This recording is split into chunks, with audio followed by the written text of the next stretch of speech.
Aga media ga.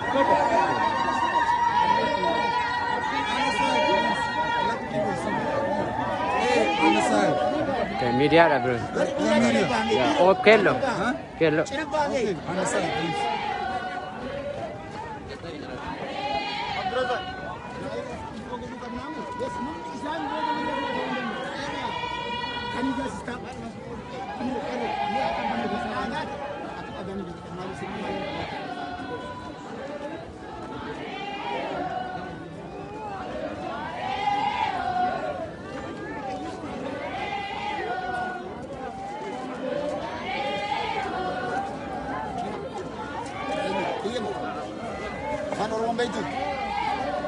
Malif.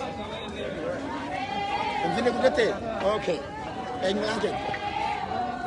Daniel aba kam jirta. Anti yero gese jadam. Ka kam. Agami. Fayyumami.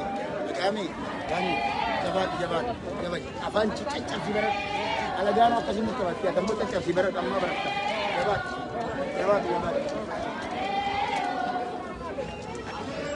Alright. Ana baru hidan dekani namni Iram.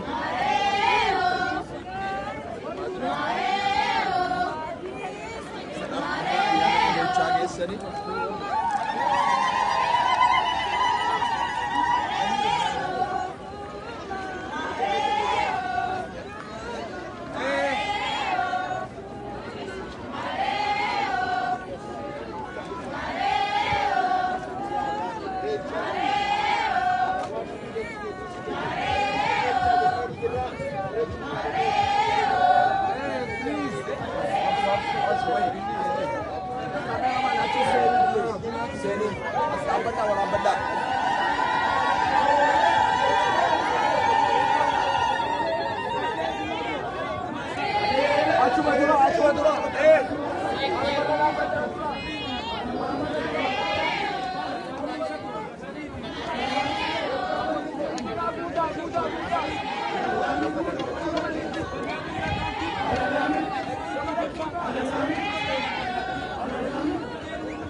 Tokuma Jalesa,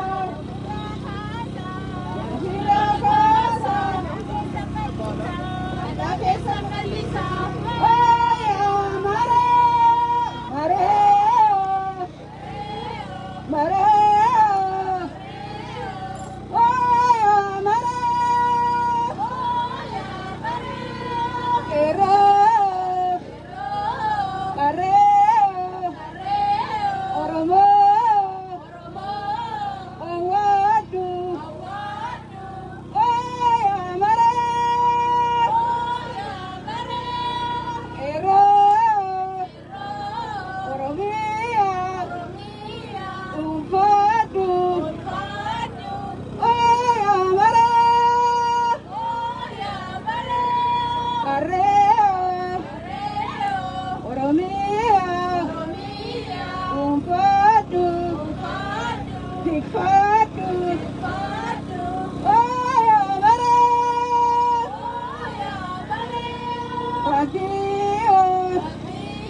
Galata, Numarge, Nurove, Hajasne, Haramne, Tikvanne, Elmanne,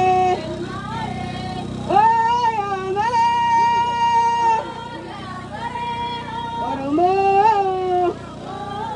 Tokomi, Arkawal Kabadu, Walinjiratu, Walititiki, Walmariatu, Kumagomfatu, Oromo, Oromo, Filisuma, Filisuma, Oyamare, Mare.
Kia. Kia. Kia.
I want to, but I can't jump for shit. No. Just around. Don't go in the big ones. Come on.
Maalifi akkuma beektan wanti kun iddoo tuuristiiti. Booddee rakkoo biraa akka keessan galle please do not leave your irreecha in the water. Bishaanuma tuqaatii wabin tuqaatii qabadhaa. Dhageessanii wal dhageenya irra miti. Okay, kuni hambira lammaffaa immoo suuta jennee tartiibaan irreeffannaa. Garuu otoo irreeffatiin dura amma obbo Tolchaa wanni naan jedhe maali xiqqoo ishii lafa dhinnaa akka aadaatti otoo irreeffatiin dura sirbaa gara legaa deemnaa jedhaniiru. Abbootiin keenya xiqqoo ishee gara keenyatti nuu siqu. Achi booda haadholii siinqeenis akkasuma isaanuma wajjin dhaabbatanii isaan booda akka jiruun dubartiitu dhaabbata. Isaan erga kana dhufan booda all the ladies dubartiitu isaan booda irreeffataa jechuudha. Danda'amnaan ijoollee qabaatan ijoollee keessan qabadhaa. Ijoollee fi dubartiitu warri dhiiraa warri qeerroo warri kaan immoo booda irreeffannaa jechuudha. So abbootii keenyatu dursa irreeffata. Achitti dubartoota keenyatu ittaansee irreeffata. Achi booda immoo nuti warra qeerroo fi warra xiqqoo namoota akka kiyyaa kanatu irreeffataa jechuudha. Akkasitti deemna. Mee obbo Tolchaa yookiin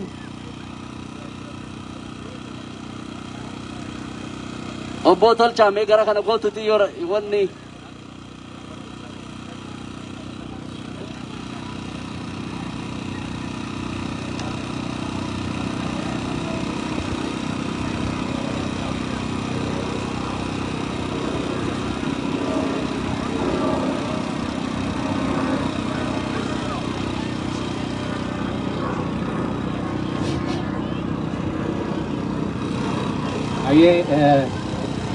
Keessummoota keenya akkuma beekamu irreessi mootii ayyaana Oromooti jedhama.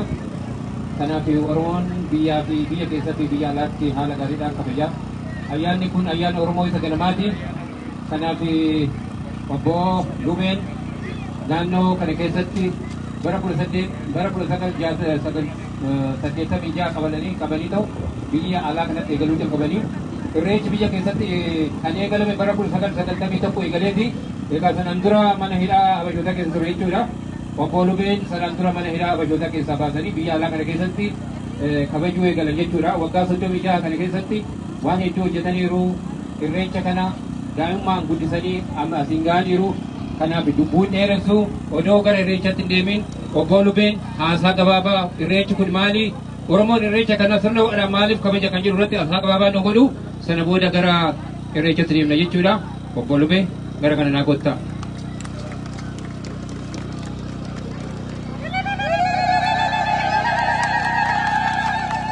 Ashama baga woffalle nama ammana baga arguu dandeenye nama torba taanee calqabne nama torba kun dhumanii jiru kan wajjiniin calqabne hoo jiraatan nama afuri akkasitti jalqabne mana namaa keessatti paarking lootii mandaraa keessatti biyya demokraasii sanitti isumatu babal'atee kun Minnesootaa dhuftanii biyya Ameerikaanii hunduma keessa kan dhuftanii baga dhuftan baay'ee gammanna kanuma dharraanu arganne obboleewwan keenya obboleettiiwwan keenya kan anaanis hiriyaataan warra jaarsolii hundumti keenya wal arguu keenyaaf waan guddaadha. Oromiyaan bilisoomuu waattullee dirreen ammarra dhaabbanne tun kan biyya alagaa nuuf bilisa kennitee irratti waan barbaanne akka haasofnu kan nu godhaniifi biyya kanaafis galanni isaaniif godha. Biyya kana nuu kennanii kanaafi bakkee deemnu hundatti biyya keenya keessatti nu dhoowwu shaggar nu dhoowwu malee biyya alamaa hundumaa nu dhoowwani bakka jirru hundatti ni irreeffanna bakka jirru hundatti gubaa buufna akka kana baga dhuftan isiniin maan jechuu fi waanan dubbachuu barbaadu irreecha kana yaa obboleewwan koo yaa ijoollee koo irreecha kana arra irreeffanna malee odoo wanni biraan jiraatin Oromoon odoo alagaa biraatiin waliin qabaatin kana kan eebbifate waggaa kuma baay'eedha. Yaa jarana kuni kan keenya kuni kan keeti kan haadha keeti kan abbaa keeti kan moomaa hin ta'in kan hin tuqamin nama xinnoodha baatee bakka kanaan kan ga'e irreecha kana amma immoo qabsoon dhufe irreecha ammas immoo warra karaa baay'eedhaani waan hin taane waa'ee irreecha haasaan baay'eetu jira. Hin amanina dhugaan isinitti himaa irreechi seexanatti sagaduu miti. Waggaa 150 seexana irratti sagaduu Oromoon jedhanii Oromumaaf Oromoo addaan diiganii ufii isaaniitii lafa keenyatti hidhatanii nus addaan diiganii turan. Amma walitti deebine baga waaqni walitti nu deebise nu namni amantii fee qabaachuu hin danda'a. Amantiin amantii ufii kan barbaadu sani babal'isuu danda'a. Haa ta'u malee amantiin waan fedhe godhu kan amantii Oromoo kan jiru innis mataa ofii danda'ee jira. Irreechi garuu amantii miti aadaa keenya jedhana. Ani diddibuufii miti. Pentekostaaliin tokko irreeffate baabiliidhaan waliin lolu. Musliimni tokko irreeffate quraanaan waliin lolu. Kan biraatis ortodoksiin irreeffate waliin lolu. Kuni jarana obboleewwan koo isinittan himaa wanni hundumtuu Oromoo bira dhaqee kan seexanaa ta'a. Yeroo biraa hubii isaaniitiin morma keessa laalaa kan morma irratti fannifaatan yaa obboleewwan keenya namni kana isinirratti arge callee waan argaa jedhanii maqaa xureechanii raawwatanii taasa'u. Kuni geetidha.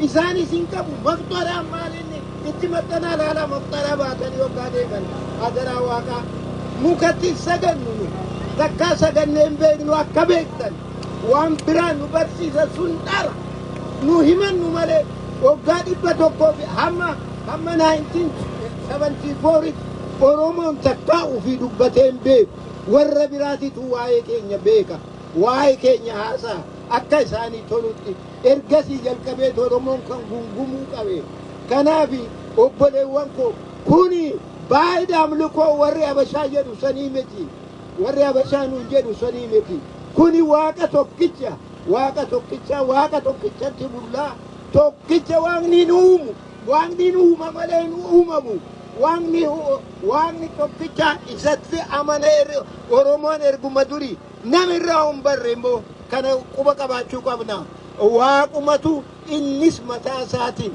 abbaa fe'e irratti nabiyyiin bu'uu danda'a abbaa bokkuu kallachaaf caachuu kan bu'e sanii erga bara saniitii qabee Oromoo waaqa tokkichatti bulaa kanuma akka beektan abbaan barbaade na gaafachuu danda'a kuni amantii miti obboleewwan koo kuni aadaadha amantii Oromoo keessaa kan aadaa hin jira kan sirbaa kan cidhaa kan gaafa waaqa kadhatanii arra kan kadhaa waaqati kan waliin magne kan kadhaa waaqati kun olaanaa waan fakkaatu orogaalaatti akkatti irra simbirti hunduu nu agarsiiftu bishaan as jira wanni hundumtuu jira jedhaaga amma ani kana caalaa wanni isinitti himu hin jiru waaqni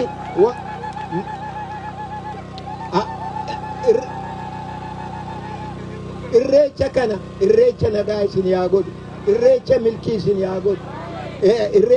isin yaa godhu irreecha bara garee Oromiyaatti irreeffannu nu haa godhu Oromiyaan teenya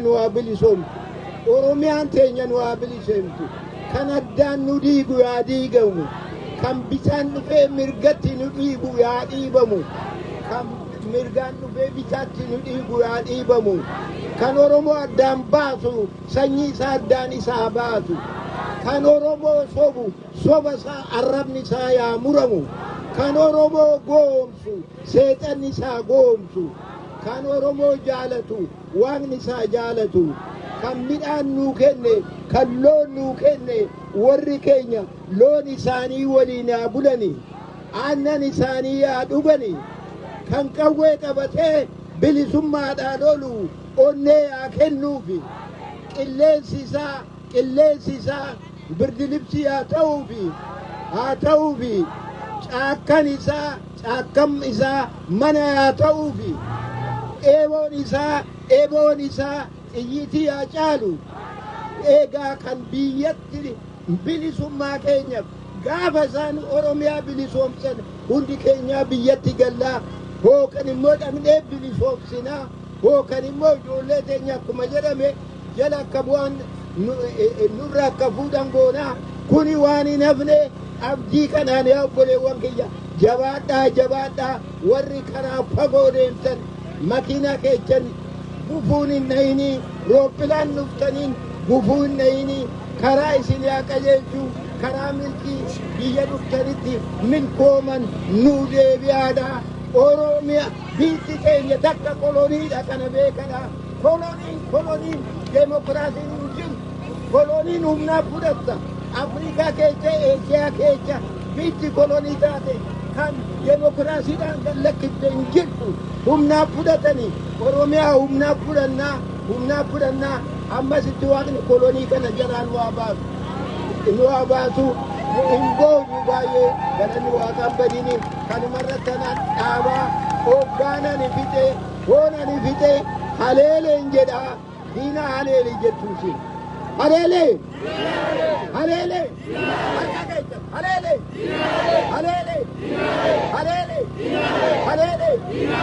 kamanda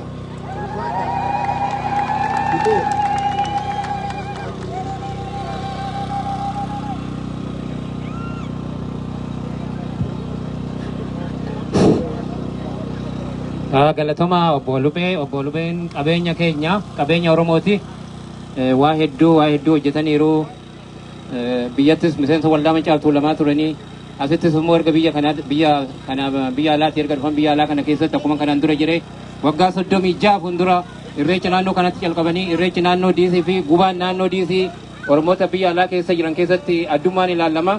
Egaa akka carraa ta'ee bara kana dhibee yeroo ammaa kana dhufee kooroonaa vaayirasii kana kan ka'e dallaa isaanii keessatti gubaan sirna ho'aadhaan kabajamaa kan ture bara nan godhamne. Egaa kanumaaf gochuu hin dandeenye rabbi jechuun ga'e bara dhufu kana akka gaariitti goone jechuudha.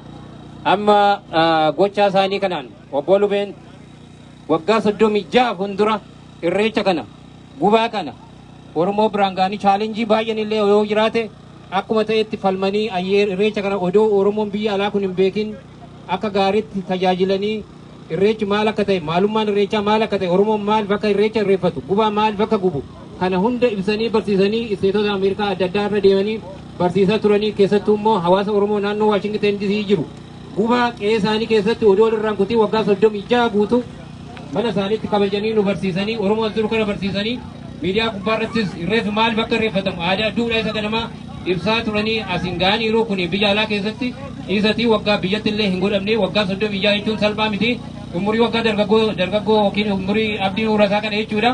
Kanaaf haa galatoomanii haa nu jiraatanii obbo Lubeen qabeenya guddaadha nu haa jiraatanii nu jiraadhu nu jedhaani. Hayyee dargaggoon naannoo DC dargaggoo Galatoomi obbo Tolchaa.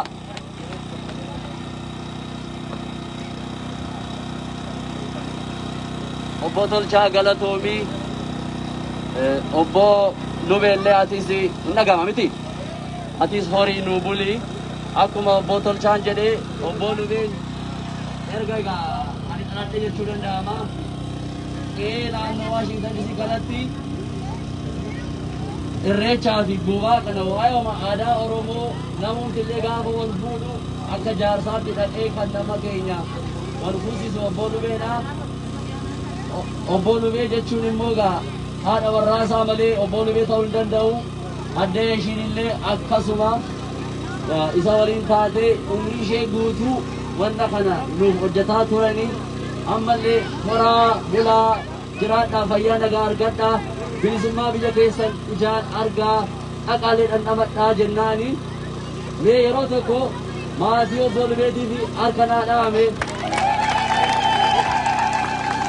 kanumarraan kan ka'e addee ishiidhaafis harka nuudhaa dabalaa. Anillee maatiin jedhe maatii obbo Lubee isaan hin dabalaa garuu gaarii gootee achumaani qeerroonii fi qarreen naannoo kanaa waa'ee irreechaa kana baay'ee qalbitti fudhatanii mee eenyudha wanna kana maal godhan jennaani gara isaanitti immoo ammas hin dabarsa wanna isaanitti dhaga'ame xiqqoo jedhanii waa sarpiraayiz tokko obbo Lubeef qabnaa jechuudha. Obbo Lubee fi addee ishiidhaa fi fayyaa ta'a. Baay'ee galatooma. Baga irreechaan milkii isinii haa ta'u. Akkuma beekamu akkuma muka keessaa muka abbaa gadaa uffata. Kanaaf nullee har'a sagantaa bullukkoo uwwisuu obbo Lubeetii fi maatii isaa bullukkoo uwwisuuf alfuu aadaa kolleekshiniin isinii dhiyaateera. Alfuu aadaa kolleekshin galatoomii jennaani.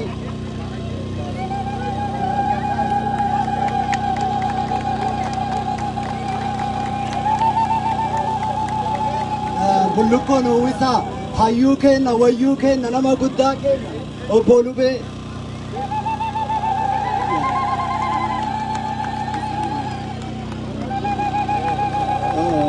Galatoomi alfuu aadaa kolleekshin galatoomi siin jenna.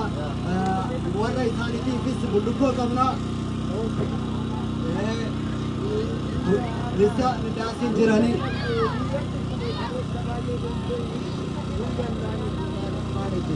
Miilan dhukkubee artiraayitasii waan qabduu fi dandeettiin dhufne har'a egaa qabee dhangalaanii fiiga qeensarra caalaa kan dhimmattan hin jiru baay'een galaanii fi ulfaadhaa kan kana yaaddanii raawwattanii warri kennaa kana naa kennitanii rabbi isin haa tolu yeroo mataa duraatiif ilmaan Oromoo harkaa kennaa argachuun kiyya waggaa 40 keessatti erga biyya kana ture ulfaatu eenyu sii kennaa kenna. Alfuu aadaa asii naannoo Virgiiniyaa kana jira. Irra deebi'ee adda ishinii fi obbo Lubeen kaleessa hiriira guddaa san keessa turanii deemsa kana hunda deemanii adda ishiin har'a asitti nu gidduutti argamuu hin dandeenye bakka jirtutti waaqni si haa maaru waaqni si wajjin haa ta'u horii bulii jedhaan hime.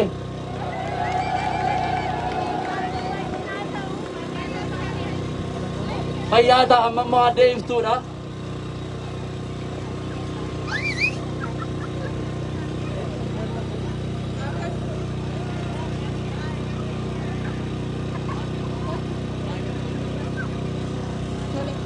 Akkasumas immoo qeerroon diisii obbo Lubeeni akkasuma dura haasa'ameerra deebi'ee haasa'u waggaa kana hundumaa aadaa keenya nu tursiisuu isaatiif jedhaniiti suuraa obbo Lubee harkaan hojjisiisanii makiinaa keessa jiraa fidanii dhufaatii jiru. Amma garuu yeroodhaa fi asitti isin hin dhaamnu wanna yeroo hin qabneef kunoo daqiiqaa takka kenninaa fi galata isaa dhaamii fi suuraan dhufaatii jira. Oromoo jirtu baga jiraattan sanyii koo wal biratti bareenna miti akkasuma wal bira jaajuu qabna gaa hamma Oromoo bilisoomsannutti hamma biyya keenya deeffannutti akkasuma eessumatti wal biratti dhaabannee hayyootii keenya kabajuu qabna. Dargaggoon diisii ammas obbo Lubeedhaan wanta isaan nuu godhanii jedhanii suuraa akkuma iftuun ibsitetti fidaa jiru.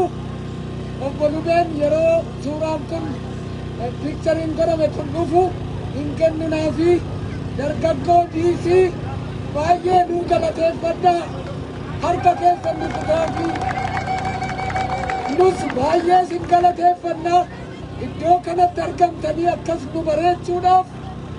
Oromoon diisii baay'ee isiniin boona baay'ee sin galateeffannaa amma gaa milkaa'aa isa isaanutti sin dabarsina yeroo suuraan sun dhufu obbo Lubeedhaaf isaanii dhiyeessina galatooma of galchaa.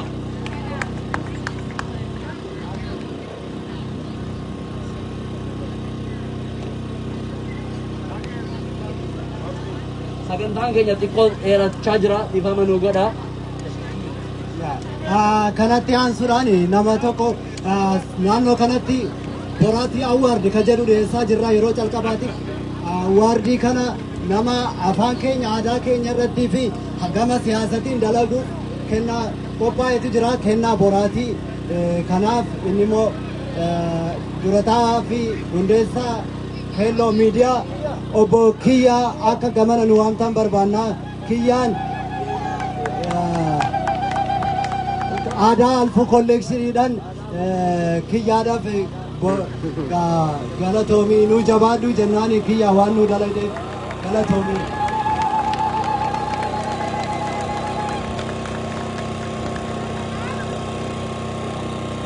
Tole wanne kana ammoo argee fayyaataa ulfaataa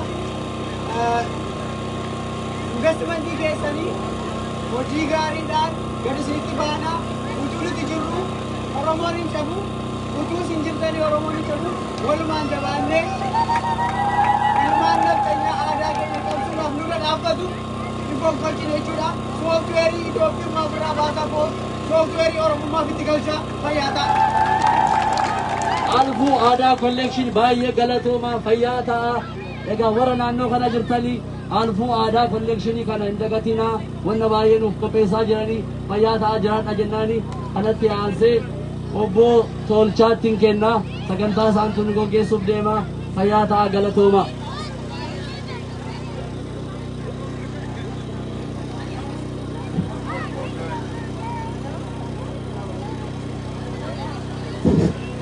Ayyee kana booda sagantaan itti aanu irreecha akkuma marga jiidhaa araddaa akkuma qabatanitti gara kanatti koottaa karaa kana duwwaan hin dhufiina karaa chaanuunis gamarraanis koottaa karaa mirga kiyyaarraanis koottaa akkanumatti koottatti irreeffadhaa innaa iddoo sana geessan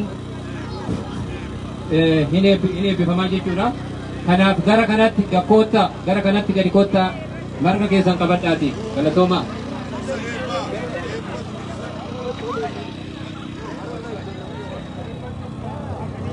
Abbootiin amantaa dura koottaa gara kanatti. As koottaa duuba kanatti abbootiin amantaa.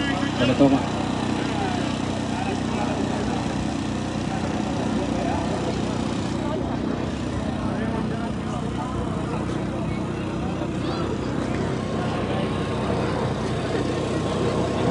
Sorry.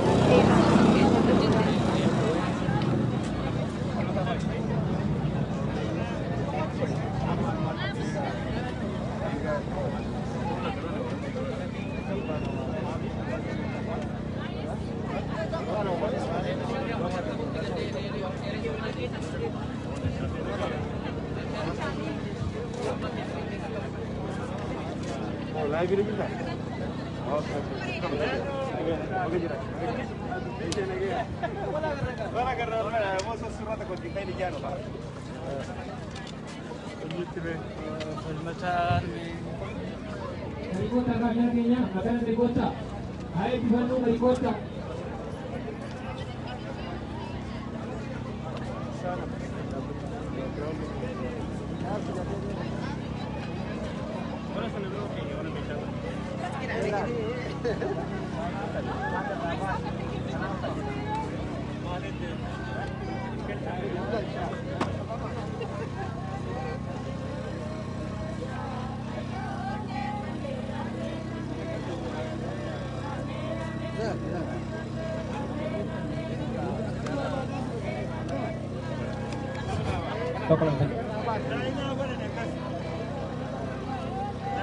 Warroonni nu hedduutaan abdii adde wasanii adde gannat haadha seenaa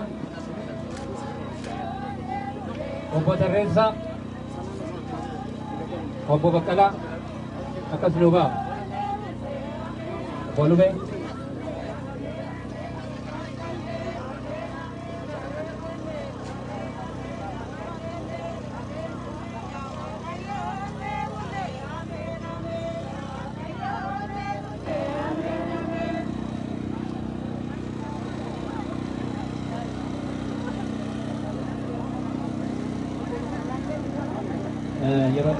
yeroo tokko nanageeffadha. Namni kanaan dura waggaa waggaadhaan namni keessa ture namni guddaan hayyuun abbaan malkaa kana obbo Lumee wajjin bara dheeraa waliin hojjetanii aadaa kana guddisaa kan turan bakka hundatti deemaa aadaa fuudhaa fi heerumaa aadaa sirna gadaa aadaa irreechaa aadaa gubaa barsiisaa kan turan obbo Baay'isaa Guutamaa bara darbe kana ji'a sadii fuuldura dhibee amma dhufe kanaan koronaan asii nu bira darbanii kanaaf har'a nu gidduutti hin argamanii baay'ee gaddinaa kanaaf yeroo tokko akka kabajaan naa yaadattan isin gaafadha daqiiqaa tokko.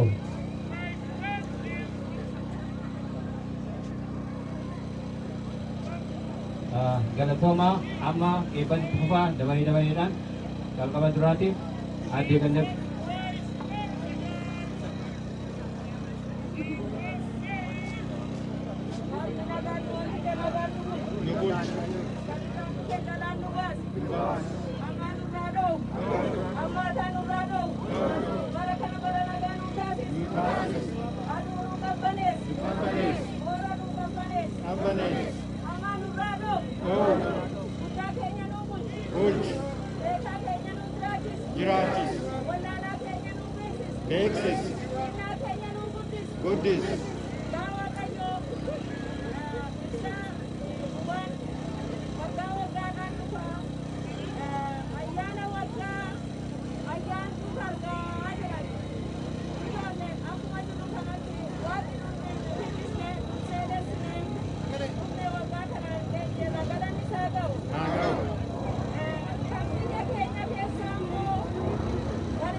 sagaltamii tokko keessa nama shantaman caalu namni Bishoofitti reeffatutti deddeebi'aa ture.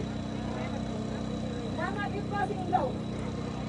Garuu dhiigiidhaan Oromoon tokko fidu farda miliyoonaan ta'eera. Kana jechuun immoo miliyoonatti ce'aa deema. Dhiigiidhaan immoo ni dabala malee Waaqayyo watirra nu aanse.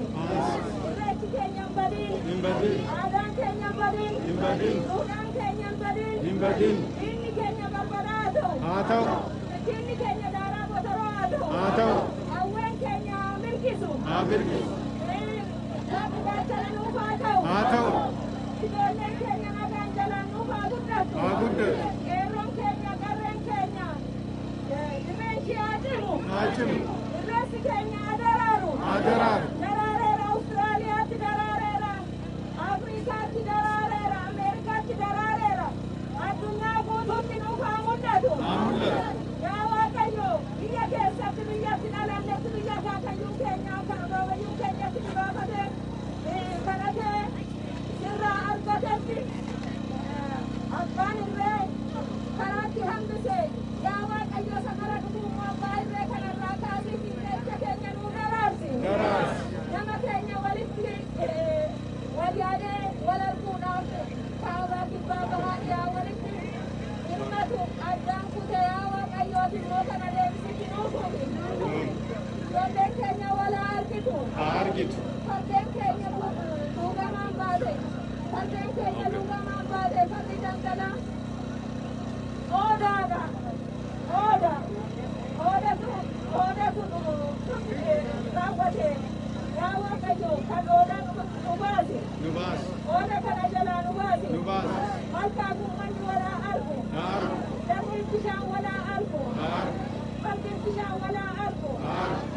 Yaa Waaqayyo si gaafadhaa.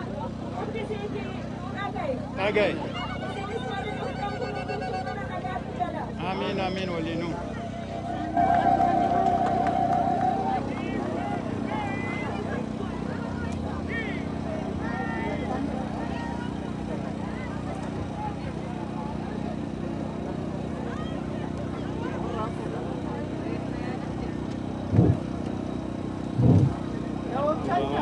Ofola.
Naannoo keessa yaa Waaqayyo galanni si haa ga'u. Haa ga'u. Yaa Waaqayyo kan bara naannoo keessa bara dhufuun nu ga'i. Nu ga'i. Yaa Waaqayyo kan bara naannoo keessa bara dhufuun nu ga'i. Nu ga'i. Yaa Waaqayyo kan du'e nafsii nuu maal. Maar. Kan du'e nafsii nuu maal. Maar. Yaa Waaqayyo kan hidhame nuu hiik. Hiik. Yaa Waaqayyo kan hidhame nuu hiik. Hiik. Yaa Waaqayyo waan hundumaa namaa kennite yaa Waaqayyo ati dhugaa bichaan bifatte.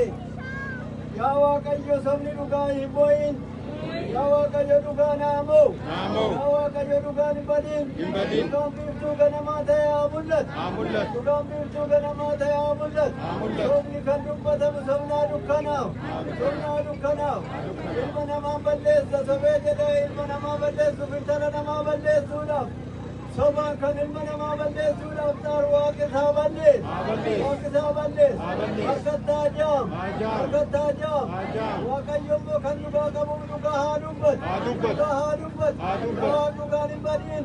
Yaa dhugaan hin badin. Hin badin. Yaa Waaqayyo immoo akkanumatti kan yoonaan nu geesse kana dhibee hamaa kanas jala nu baas. Baas. Dhibee hamaa kana jala nu baas. Baas. Yaa Waaqayyo doktoriin namaa dadhabeera. Yaa Waaqayyo doktorii kee malee kan nama falu hin jiru yaa Waaqa. Yaa Waaqayyo silbee kana jala nu baas. Yaa Waaqayyo xinnaa keenya nuu guddis. Guddis. Xinnaa keenya nuu guddis. Guddis. Beekaan keenya haa bulu. Haa bulu. Yaa beekaan keenya haa bulu. Haa bulu. Yaa Waaqayyo Oromoon immoo Waaqayyo si malee homaan qabu Waaqayyo. Yaa Waaqayyo Oromoon sitti moo'a. Yeroo kanatti yaa Waaqayyo Oromoon du'aa jira seeraan ala dhumaa jira yaa Waaqayyo dhugaa kanatti nuufan. Yaa dhugaa Oromoo nuu dubbat. Yaa Waaqayyo uffannaa aadaa Oromoodhaa. Fanjii miti yookiin rasaasa miti yookiin waan kontiroobaandiidhaa miti uffata aadaati. Uffata aadaa irraa baasanii yeroo kanatti reebamaa jira uummanni Oromooti. Yaa Waaqayyo kana jalaatiin nu baas. Yaa Waaqa bilisa nu baas. Yaa Waaqayyo bilisa nu baas. Kan qullaa ilmaan Oromoo dhaabe qullaa haa dhaaban. Kan qullaa ilmaan Oromoo dhaabe qullaa haa dhaaban. Ilmaan Oromoo tokko haa ta'an. Walii galtee nuufaa kennu. Walii galtee nuufaa kennu. Walii galee nuufaa tolu. Waaqayyo akkanumatti wal biraan hin dhabiin. Seenaa hamaan irraa haa dha'u. Seenaa hamaan irraa haa dha'u. Bara kana bara nagaa nu haa taasisu. Aseenaa dees. Deessuun haa taalamu. Kan qotate haa guuru. Kan nagade bu'aan haa galu. Kan dubbate dhugaan haa galu. Dhugaan hin badiin. Kan ammanumaan beeka waaqni guddaa beeka. Qilleenseen eebbisa waaqni sinaa eebbisu. Kan mana nagaatti baatan immoo iddee nagaatti Waaqayyo sinaa gal. Kan siinaan keessan hin gufatiin. Akkasumatti akkuma mana nagaatti baatanitti waaqni mana nagaatti sinaa gal. Dura dhufu waaqni nagaa walitti nu haa deebisu. Duraa jiraadha. Isinillee.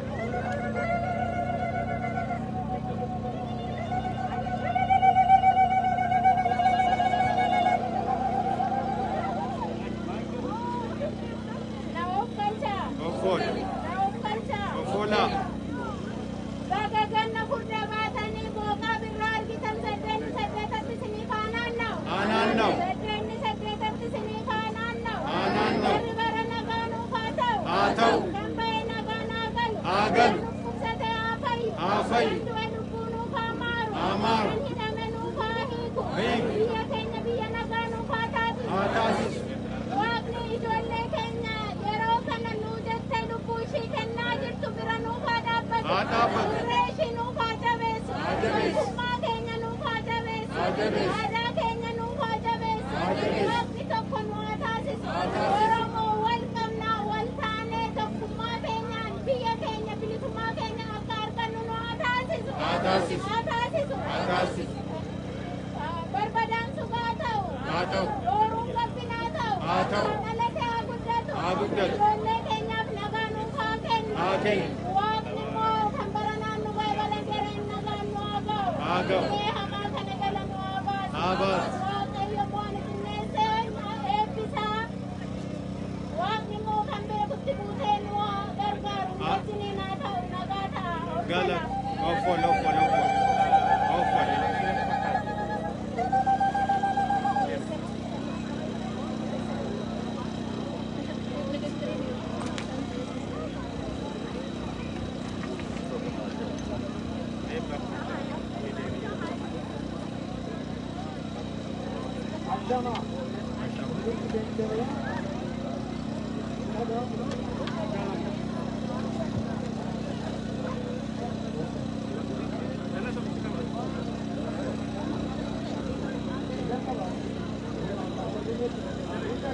Yeah.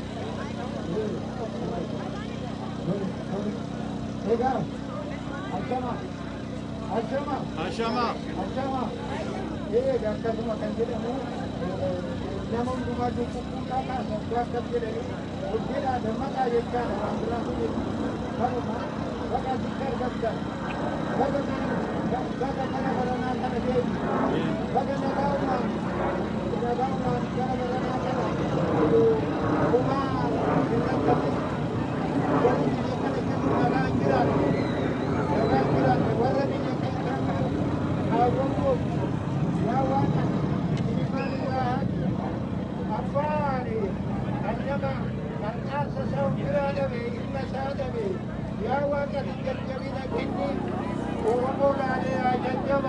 Namni keenya kan ganamaa galgalamu yaa waaqa ilmaan isaa haji yaa waaqa moo'ichi kun lammata akkatti hin deebine ati waan hundumaa godhuu ni dandeessa akka bara baraan hin goone yaa waaqa ati bilisa baas bilisa dhabuudha kan nama keenya boochise rooba dhabuu miti biyya dhabuu miti lafa dhabuu miti goota dhabuu miti bilisa dhabuudha kan nama keenya boochisu kan namni keenya du'u bilisa dhabuudhafi kan namni keenya waaqa isaallee akka barbaadeetti murteeffate namni biraa dhufee hin dandeessu jedhee dhoobu bilisa dhabuu keenya kanaaf waaqni dhugumaan bilisa dhugumaan waa kennu waaqni nu yaa bilisoomsu yaa bilisoomsu hunduma keenyaa biyya keenyatti akka danduu waaqni biyya keenya nu waa bilisoomsu diina nurraa qabu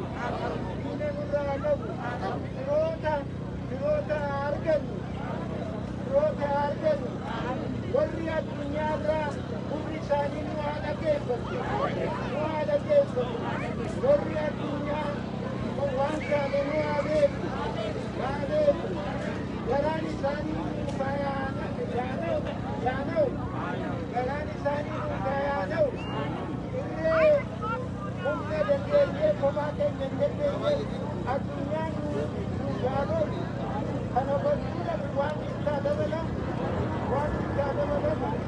eegaan sangaranaa kan kanaan waggaa amma garee waan taajira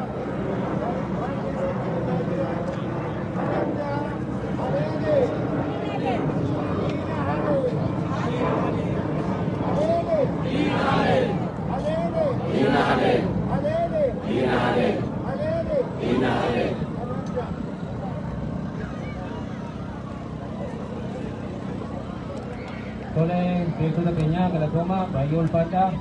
Eebbi kammaan xumurraa amma gara kanatti kootatti bishaan baarratti irreeffadha. Bishaan keessatti marga keessan marga coqorsaa asumatti qabadha. Asitti qo'aati qarqara kanatti buusa malee bishaan keessatti hin darbatiina. Kanaaf akkanasii gara fuulduraatti irreeffadha kootatti irreeffadha.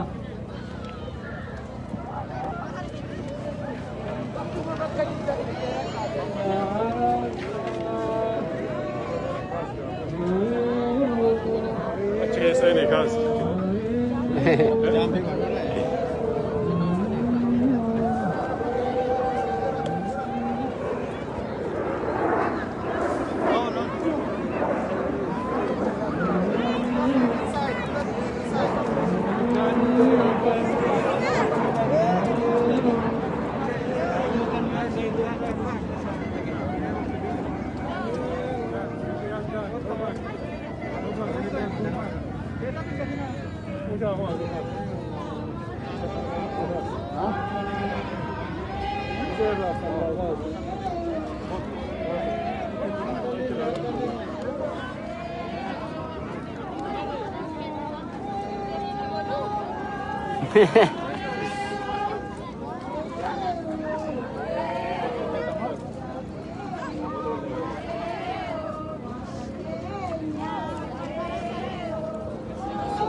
Una quiero patenta. Oh,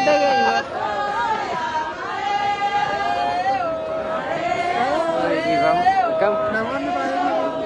Recha kam. Bagawan mangge.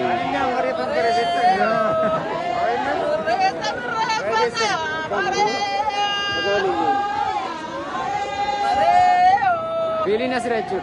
Ya, baik gari.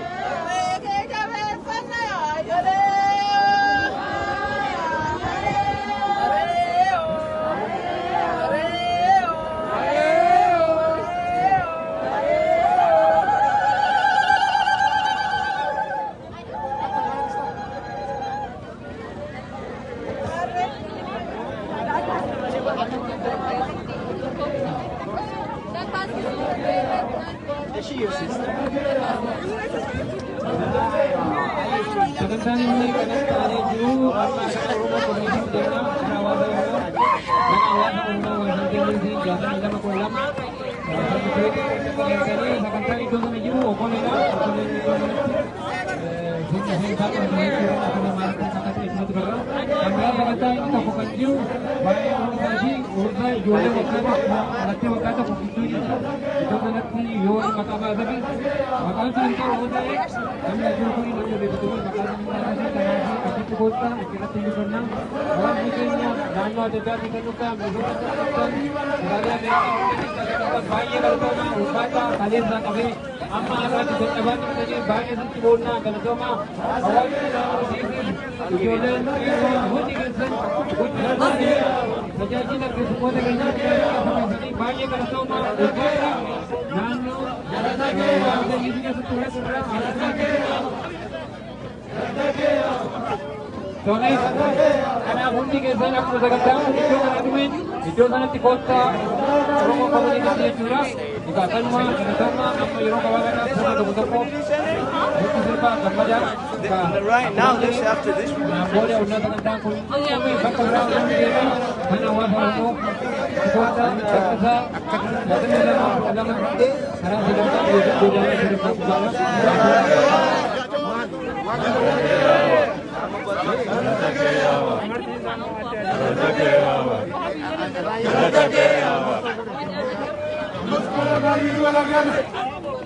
Ahmad Garagari wala garre.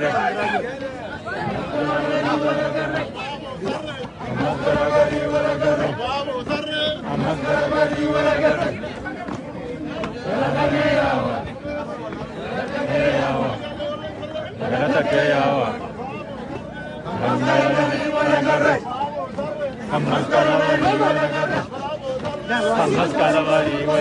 Amal kana bari wala garre.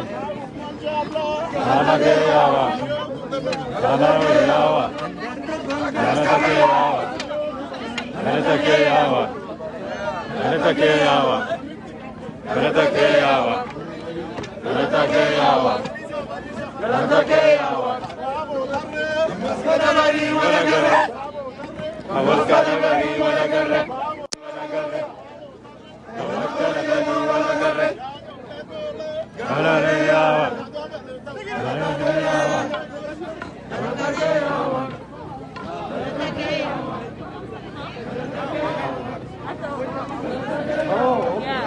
Text me that.